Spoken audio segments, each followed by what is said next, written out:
Chapter 22. And it came to pass after these things that God did tempt Abraham, and said unto him, Abraham. And he said, Behold, here I am.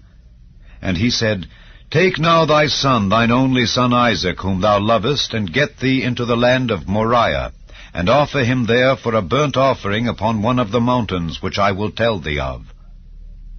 And Abraham rose up early in the morning, and saddled his ass, and took 2 of his young men with him, and Isaac his son, and clave the wood for the burnt offering, and rose up, and went unto the place of which God had told him.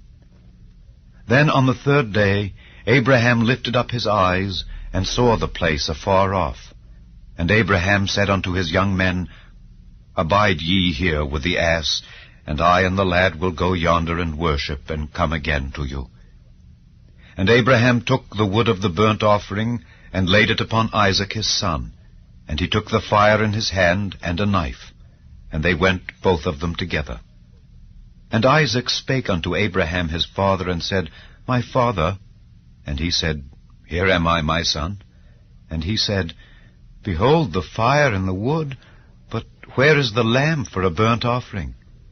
And Abraham said, My son, God will provide himself a lamb for a burnt offering. So they went both of them together. And they came to the place which God had told him of. And Abraham built an altar there, and laid the wood in order, and bound Isaac his son, and laid him on the altar upon the wood. And Abraham stretched forth his hand, and took the knife to slay his son. And the angel of the Lord called unto him out of heaven, and said, Abraham, Abraham. And he said, Here am I. And he said, Lay not thine hand upon the lad, neither do thou anything unto him, for now I know that thou fearest God, seeing thou hast not withheld thy son, thine only son, from me. And Abraham lifted up his eyes, and looked, and behold, behind him a ram caught in a thicket by his horns. And Abraham went and took the ram, and offered him up for a burnt offering in the stead of his son.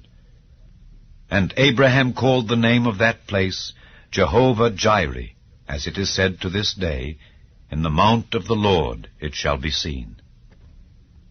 And the angel of the Lord called unto Abraham out of heaven the 2nd time, and said, By myself have I sworn, saith the Lord, for because thou hast done this thing, and hast not withheld thy son, thine only son, that in blessing I will bless thee, and in multiplying I will multiply thy seed as the stars of the heaven, and as the sand which is upon the seashore, and thy seed shall possess the gate of his enemies. And in thy seed shall all the nations of the earth be blessed, because thou hast obeyed my voice. So Abraham returned unto his young men, and they rose up and went together to Beersheba, and Abraham dwelt at Beersheba. And it came to pass after these things, that it was told Abraham, saying, Behold, Milcah, she hath also borne children unto thy brother Nahor, Huz his firstborn, and Buz his brother, and Kemuel the father of Aram, and Kesed, and Hazo, and Pildash, and Jidlaph, and Bethuel. And Bethuel begat Rebekah. These 8 Milcah did bear to Nahor, Abraham's brother. And his concubine, whose name was Reumah, she bare also Tebah, and Gaham, and Thahash, and Maacah.